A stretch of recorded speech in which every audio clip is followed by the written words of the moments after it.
right, good morning or good afternoon all. So we're going to start off with our first raffle. Grab your raffle tickets. Our first one we're going to start off with is an ice chest, a hat, a koozie, and a light.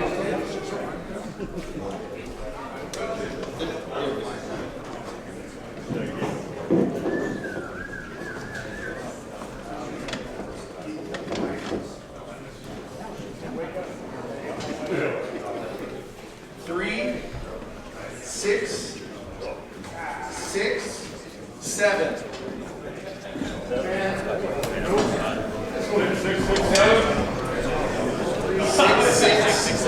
Seven.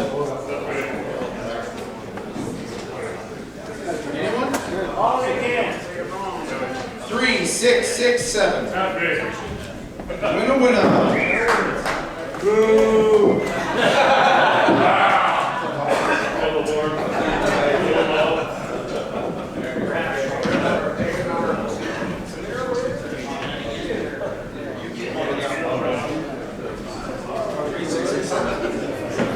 All right, next we've got a Ryobi drill.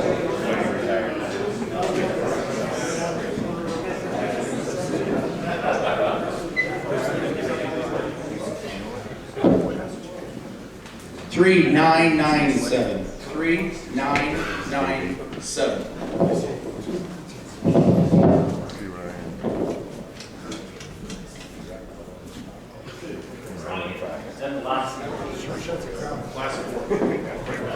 Last four, 3,997.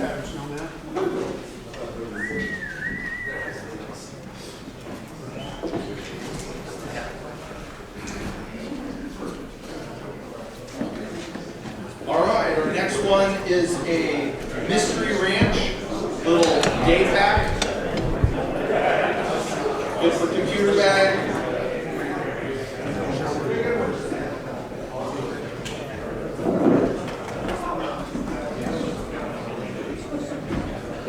Last four, 3519. 3519.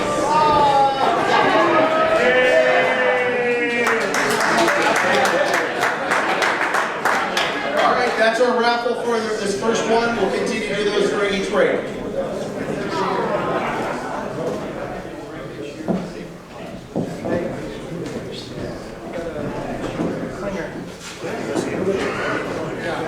All right, our next presentation is from Blaul. She is the Senior Wildfire Fellow for the Insurance Institute for Building and Housing Safety. The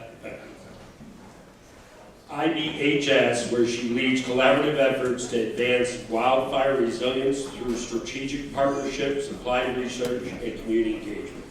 Laura is a retired fire service executive with over 30 years of experience protecting communities and advancing safety.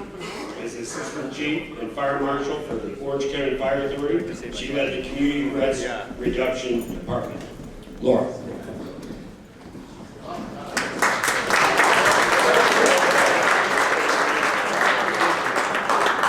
Good afternoon, everyone. Can you hear me okay? Okay. So first, thanks for having me. I know I'm not your typical speaker at these. I've heard a lot about these conferences from my OCFA colleagues and friends, and it didn't seem like I would ever have an invitation here, so thank you very much. Lots of good stories that Insurance Institute for Business and Home Safety.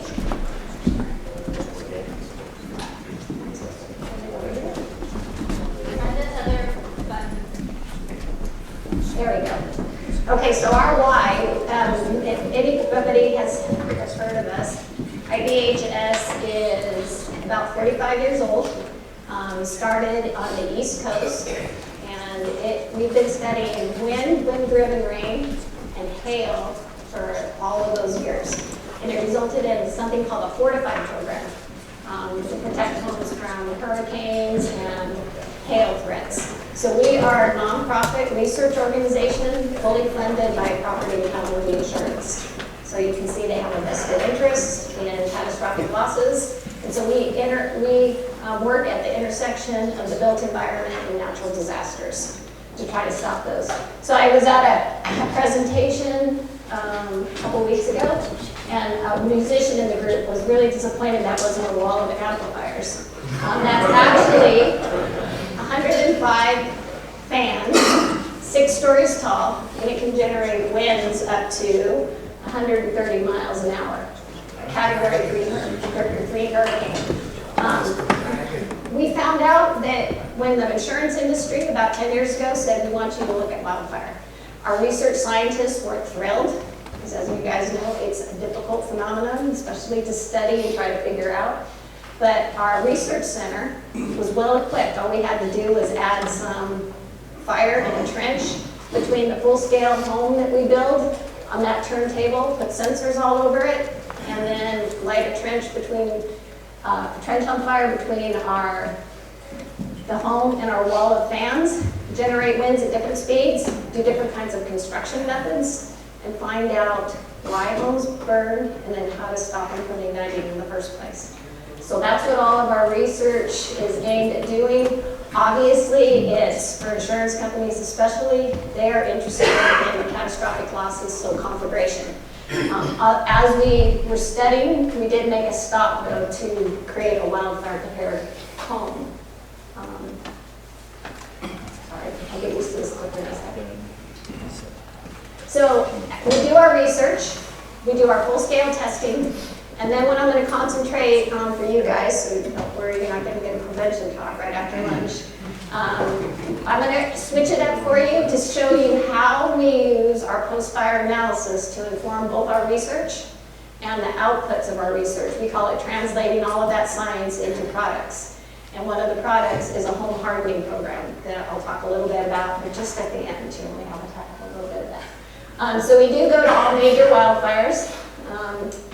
And like I said, we are looking, the factors that we look at are conflagration factors. That's what we're most interested in. So we look at structure density, connective fuels. When I do this talk for homeowners, we need to not use that term because they don't understand that that means their fence, their tree, the bushes in front of their home, and then the building materials themselves and how all of that works. I will tell you as I'm switching this up, I do a lot in the rebuild. So I still live in Orange County. It just happens that when the LA fires, I was in a good position. We usually don't do recovery work. But working with that community, those 2 communities, to help them build back better, they are so interested in how do I not have to go through this again, number one, and then how do I get insurance. So they're starting to realize that it's not the fire service issue. It's everybody's issue. So hopefully, it will keep going, the momentum will keep going, and we won't have those kinds of fires. So how do we do our data analysis? I'm not going to spend a lot of time on our methodology because I'm sure it's really similar to what everybody does for DENS, but we are looking at those factors that I just talked about and have key data collection points.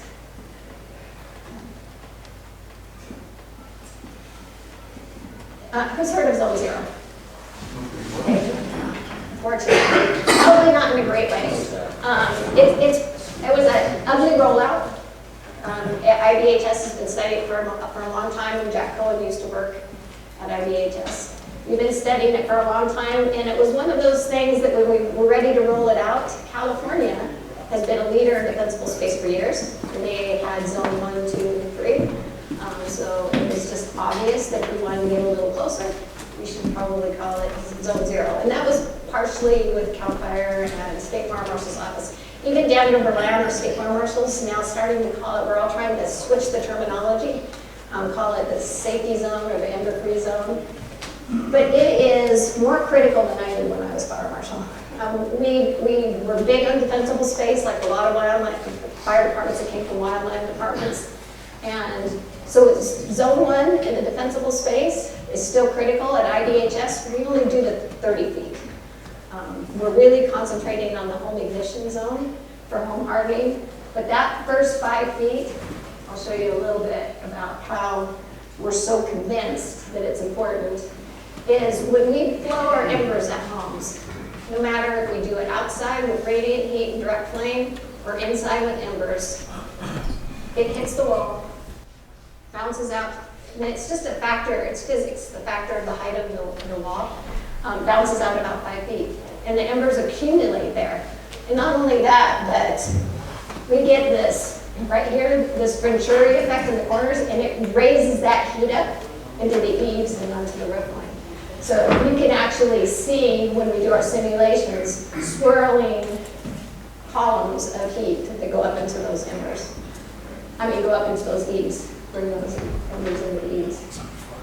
So, whoops, spoil my trash can fire. So this is what we see. So for the 5-foot zone, when we went out, most of these, our team figured that we had some level of firefighter intervention, because obviously, as you guys know, once a home catches on fire and the resources are stretched thin, 90% of them are completely gone. But these had some level of intervention, most likely, but you can see all of the factors. So I'm not going to spend a ton of time because you guys know that some of them are a little surprising, like this is artificial turf. That will sustain the flame and bring it to the fence. The fence acts like a wick to the home. But lots of fences, lots of combustible gates. So this one right here. This is where a lot of times when we're doing post-fire analysis, we're looking for validation of what we learned in the research lab. The inverse is obviously true. That was it. Total. We saw a lot of melted goo right in front of a burned opening. The siding on a home or the garage door. So we took it back to our lab and saw how the wind lifts up that flap, embers land in the trash can catches on fire. The heat off of that trash can is equivalent to 3.5 gallons of gasoline. So obviously, people have trouble, especially on tight lots in Southern California and other places. It's hard to move everything 5 feet from your home. So for trash cans, we say keep it non-combustible, but on a red flag day, bring it in home. Bring it in your garage. That's our messaging around. Skip over a little bit of these because you guys know so much about this already, but we did find that, and this was repeated by Berkeley, is the bottom line when we looked at zone 0 in our post-fire analysis to see if it could validate what we're learning in the lab. If there was more than 25% fuel coverage in zone 0, we had a 90% chance of damage or destruction of a home. It was that critical of a factor. So going out from there, in the 30 feet, we also burned, we were surprised at how many jacuzzis conveyed either radiant heat or direct flame to homes. And so we burned jacuzzis full of water 6 times, and they really do burn. They burn really well with all that plastic in them. And so our messaging around that, when we moved it 10 feet away, we didn't get radiant heat igniting siding or other elements of the home. But obviously all the things you guys know, the vegetation, the pergolas, patio covers, anything combustible in that connected field. So our finding here was, if you didn't have your zone 0, even if you did a good job in zone 1, zone 1 was compromised significantly. So our messaging around that is do zone 0 first, and then your zone 1. But it doesn't have to even be as restrictive as we originally thought for zone 1 if you have good zone 0. So they're related. A little bit more of our findings that I just talked about. All of our reports are available on our website. We actually did 3 reports on the Palisades and Eaton fires. Initial findings, and then a little bit more in depth, and then this final one that just came out in December. Building materials, so as that chart shows you, that matrix, we look at all of the components of a home and see where they fail. So in our lab, a lot of people have vinyl gutters. Those fail so easily and actually contribute to fire spread. And that's what we found. Even if you have a Class A roof, if you put vinyl gutters on it, it's a damage amplifier for sure. And same thing with open eaves, no news to you guys. We do a lot of testing around eaves. And we do them, all three exposures we do on every building element. So we do, outside of our lab, we do the flame and direct flame impingement and radiant heat. Inside, we do embers. So more findings of these to validate that. The vent testing, most homes are built with 1/4-inch mesh. The embers blow right through there. So we've gone down to 1/8 inch and 16th inch. They both work well. With 1/8 inch, we don't get the heat energy when the embers that do get through the 1/8 inch mesh, and some do. They don't have the heat energy to ignite anything. But 16th inch, we're not messing around because we're afraid of mold and other issues if that small mesh gets clogged. And working with the building community too, they're very concerned with that for warranty issues when we do rebuilds. So just more field validation for beds.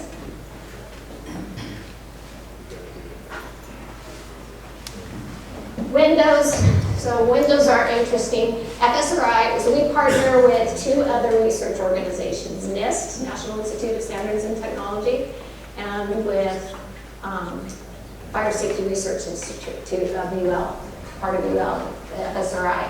And FSRI did most of the window testing. So they're about to publish their window frame test. But what we found with windows is it's difficult to have aluminum or fiberglass frames, one because of the expense and the other because of the California Energy Code. Getting that tight seal with metal is sometimes difficult with aluminum frames. But right now the California Code requires 1 tempered pane. We found out if you have 2 tempered panes, then even if the vinyl melts and 1 pane falls out, the other one might just crack, but it stays in place. So that's why our IBHS standards are a little bit more restricted with 2 tempered panes. So that research is continuing. We were going to switch to aluminum and work with the Energy Code, the Green Energy Commission, and work on doing that. But the vinyl window people said, we'll fix it, we'll fix it. We'll put some kind of metal clips in there to hold windows in place. Cladding, and we talked about Sub-Zero. So that's more validation in the field of what we found with windows and siding. So our report on this, so something that was interesting, it's a system of mitigations. And if we leave an opening for embers or flames or radiant heat, the fire is going to take advantage of it. But we found out that if 4 or more, and it had to be a certain 4, it was the cladding, the exterior cladding, the eaves, and the vents, and the windows. If you have those 4 things, they cut the risk in half of a home being damaged or destroyed.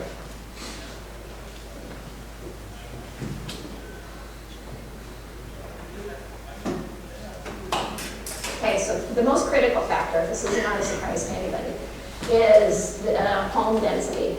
So this is Berkeley before their study was in process before the Palisade and Eaton fires, so it doesn't include that. But they took DEM's data from 7 other fires and came up with what the structure spacing needed to be. It is the most critical factor in home loss, even if you have a completely hardened home. And we found the same thing. We are right now doing testing with CAL FIRE, NIST, a bunch of agencies have contributed funding to find out what is that distance. Can we mitigate it? Because the magic distance, if it's 2 unmitigated homes, is 30 feet. And where can we do that, right? We can't tell the building industry that we have to build homes 30 feet apart. It's just not going to work in a lot of places, not just California. So we are working out if we have 2 mitigated structures, if we build them both to the hardest standards, can we get them closer together? So those experiments are going on right now. We just did 3 in April, and we're doing 1 more next week. So we're just looking at the probabilities there. So I'll skip to what is going to make a difference. So this is what the insurance companies wanted IBHS to come up with, is for both retrofits and for new neighborhoods, is what combination of factors needs to take place besides home hardening to make it. So we've come up with kind of like the block system. If we can have areas, if we're doing a retrofit, that are surrounded by streets, and people can work together. And this is what I'm working on in Palisades and Altadena, is trying to get them to work together. They have something called block captains that's helping them recover. And if we can get those block captains to get together, pool resources, a lot of the builders are now saying, we will do that whole block for you. We'll get the supplies ahead of time, save some money on that end, and try to build back in clusters. Because that's really what's going to make a difference. It's kind of hard to see, but we've kind of defined the minimum size of a cluster so that if people can work together, we can better protect the community than just hardening a home or two at a time. So another thing that's probably, it's not going to be surprising to you guys, I was actually, before I was with IDHS, Mike Brody and I were working on another project, and we went out and we kind of pointed this out with Palisades, and the origin was right in line, all the streets line up on the downwind side. And so that's exactly what we saw, regardless of spacing. Eaton was a different story. The Eaton fire, more erratic winds, not necessarily in alignment. And we saw a little bit less, but still, the spacing of the home made a huge difference. So all of that science, here comes your little production part. All of that science is used to come up with a standard. And so in 2022, we created the Wildfire Prepared Home Plus. And now we're changing the names. So it's going to be enhanced and then essential, or what we right now, if we went to our website, would be called the base level of protection. So we don't separate, like I said, we only go out 30 feet, but we are telling people, you've got to do your 5-foot zone in 30 feet or to your property line, and then you've got to harden your home with these factors. And just to give you a little taste, the bottom box is base, that's for ember protection. It pretty well seals up your home from embers, and unless your neighbor's yard's on fire or you have a big burning bush in your yard, you're pretty protected. If you're building new, it's tough to retrofit to plus or enhanced, but you do those extra things and now you're protected from flames, radiant heat, and embers. This is where it's a little bit different. So California's got probably the strongest building code in the nation. And it requires all of these things. The issue that we have isn't so much that it's not enough, it's that there's too many choices. Like you can use heavy timber, you can use ignition-resistant siding. So in our lab, we test all of that. Fire retardant wood, it burns really well. The fire retardant doesn't age well, and if it does catch on fire, then it burns even hotter. And it creates more radiant heat and bigger embers. So we sealed it up through our test data, our test lab, and said, this is what you need to do. So we've only taken away some choices, otherwise we added the temper cave. But KB Homes in Escondido, if anybody's ever seen that development, they were the first to build all plus homes in a wildfire prepared neighborhood. And they were able to get off the fair plan. Everybody who bought there got a good market insurance. And it looks like it's going to be a pretty safe community, and it's only $3,000 average per home more. So even if they pass that on to the consumer, if you're thinking about a 30-year mortgage and being able to get insurance, it works pretty well.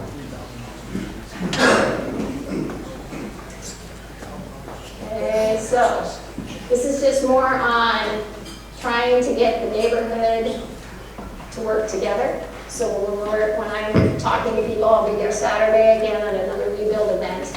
We really encourage them to work together so that they are not the only ones standing. And so our neighborhood standard just came out in 2025. It went off pilot. We did 2 KB neighborhoods, one in El Dorado in Northern California and one in Escondido. We have 50 more in the pipeline, so builders are really starting to catch on to this. I'd love to say it's because they all want to build survivable communities. They want insurance. So that's probably the driver. Even in Palisades and Altadena, I have to tell you that a big driver is will I be able to get insurance if I do this. So our core principles are those that you see there. We really, in Escondido, the city manager was city manager during the Tubbs. in Santa Rosa. And he says, if I build more of these communities, I can protect some of my older areas of Escondido.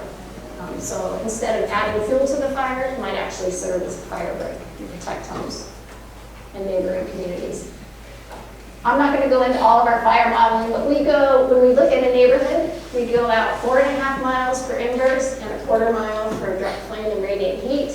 We figure out how that's going to enter by looking at fuels. We just use flam math, nothing fancy, but it's conservative. It's more of a probabilistic model, but it works pretty well when we compare it to some of the new ones like Planet and Xyloplan and some of those that are out now. It's pretty closely mirrors. Then we look at the connected fuels and what a builder wants to do with the neighborhood look and how much open space. We find out which homes need ember protection and which ones, which is all of them, and which ones can get by with on the edges with just flame and radiant heat. And then, I remember twice. But regardless of scale, we really tell them, if you're retrofitting a community, we have that MOU right now with the NPA for Firewise program. And we're trying to go to Firewise communities. Insurers again asked us to do something about our existing stock because we're not able to write policies in some of these areas. So we go into a community that might have a Firewise, Fire Safe Council, and we have a stair-step program on how can you go from just participating in a program and having your awareness high, maybe doing education, and actually starting to harden at scale. And what would that look like? And we start with spacing. If you have this spacing, you can get this far. And we get them as close to neighborhood as we can. So like I said, NFPA is working with us on that. And any existing one, even if it's a Firewise community, we try to break them up in blocks so it's not so ominous looking. Like I have to get this much funding to do retrofits on all these homes. When we're talking about retrofitting to base, it's probably anywhere, depending on if you have to remove trees or get a new roof. If you don't have to remove trees out of your zone 0 or get a new roof, you can retrofit it to base for as low as $8,000. And the range, we just worked with a company called GER3, Global Emergency Relief. They work in disasters all across the world. They're in Ukraine right now. They went to Jamaica. They actually came to these fires and retrofit 60 homes. And the average, even though they had to replace some roofs, was $15,000. So when we go into community, and if they can get a grant especially, there's more grants available now. It used to just be grants were only available for fuels work, but we're starting to see them for home hardening also. With that one, answer any questions. Just trying to make up a little time. Yeah. You mentioned obviously insurance is a huge one, right? So that's something that's good, right? So do you have any positive case studies where homeowners were insured in a high fire risk area after doing it? Especially in California, we're not seeing a lot of homeowners that are actually getting that insurance if they're in that high fire risk area. Does anybody in here know Jay Lopez? Oh, yeah. Retired from LA Fire. So he's a good friend of mine. He knows the Orange County. I've known him for years. He has a home in Pasadena, and he didn't lose it in the fires, but it came close. His insurer canceled him. And so he said, well, wait a second, what if I retrofit my home to wildfire prepared base? So he did. And they said, okay, we won't cancel him, but in January of this year, he got a bill from that insurance company for $17,000 for the year. So he took his certificate, and it's just a base level certificate. He took his certificate to different insurance companies. He has insurance now for $3,000. So, yeah, it's anecdotal right now, especially with retrofits, because we don't have a ton of them. We only have 1,400 retrofits in our system. All 1,400 have been able to get insurance. And we're doing volume at the neighborhood level at scale, and they're all being able to get insurance when they build the neighborhoods to that. But we've got a lot of work to do to make sure that Jay is an anomaly, right? Yeah, for sure, but no, that's a big one. That's a big one. Yes? Just a question, I wonder, you don't work with insurance companies, but, like for the last example, somebody that's in Altadena, right, and probably the safer that person's home's ever been, right, because it's not going to burn again. You need everything around it has burned. Is there any talk that insurance companies are gonna look at, like, oh, after fires burn through a neighborhood, just, for example, the fires up here in El Dorado, after the line fires, these neighborhoods now around this area, which are fairly safe for a while, that insurance would be lower during the times just after a fire. So just like CAL FIRE maps or the state maps are looking at hazard, most of the insurance companies, they have risk built into their models, but they're really looking at hazard, so they look at what could be. I'd like to say that insurance companies, there are bosses, there are membership, there are executive committee, but they don't let us under the tent. You know, they use proprietary software systems, they use multiple models, but we do know that the models that exist, because the modeling companies are also our members, aren't that granular yet. So they're not looking at, because they know it's going to grow back, right? Hardly. But they're also not looking at even the block level. But they're starting to. Like they asked us, so we just 2 months ago went into 10 new states. We've been in Florida for a long time as we were piloting. Our driver to go into those 10 new states was insurance. They said, okay, we're ready. We're ready to start going to the state insurance company or departments like our Department of Insurance and telling them, we will help you get off the FAIR plan or whatever their last resort program is in that state if you will encourage people and provide grants to do these retrofits or build new neighborhoods. So it's coming. You know, insurance follows risk, so if we can reduce risk, they'll come back. Yes. Did you find any, or did you collect any data showing homes that may have survived the Palisades Ring fire that didn't do their zone zero, or they have some of those in place? Do you have a percentage? I think our report might have the percentage, but it was a factor in that determination of more than 25% resulted in 90% of the losses, because we saw a lot that survived and they had less than 25% fuel coverage in that zone zero. So we might have exact numbers in that report, but yes, we did look at that. Speaking of zone zero, a lot of erosion in the zone zero concept as communities are adopting fire code due to local pushback, consumer opposition to having no planning and so on. Right.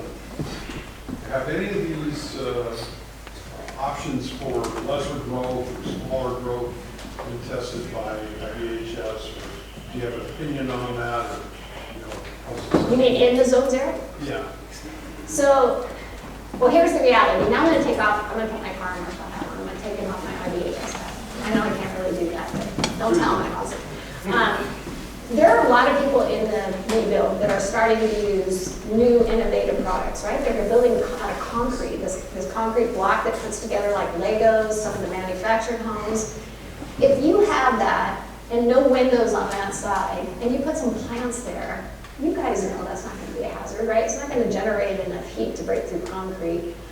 The problem is doing things at scale and having a standard. So how do we say, well, if you had a concrete wall, you don't have any windows, then you could have a few plants. And what's a few plants and what kind? Obviously, we don't want pines and junipers, right? So it's just too hard. And that's where the Board of Forestry seems to be going right now is they're calling it little zone zero, big zone zero. Little zone zero goes out from your wall to under your eaves. You can't have anything there. But then from your eaves out for the rest of the 5 feet, you can have some plants if you keep them away from windows and they're 18 inches. That's a lot. And I feel sorry for LA, I mean, all of the inspectors, not just LA, because it's going to be statewide, who have to try to enforce that, right? That's going to be really tough. And what makes it a little bit worse is, well, maybe a lot worse, is insurance isn't going to change their mind. They're still looking at nothing in that zone. So it could be the fire service, everybody telling them, yeah, you can have that looks good. You met your zone zero with the Board of Forestry adopted as the reg, but you still can't get insurance unless you remove it. So my take, like when I go Saturday, it's going to be the zone zero panel that I'm moderating, is, okay, see if you can get insurance. But if you can, at least harden your home because you can take those plants out. It's hard to retrofit your home if you built it back without dual pane windows. Any more questions? Laura will be available for any more. So, well done, Laura.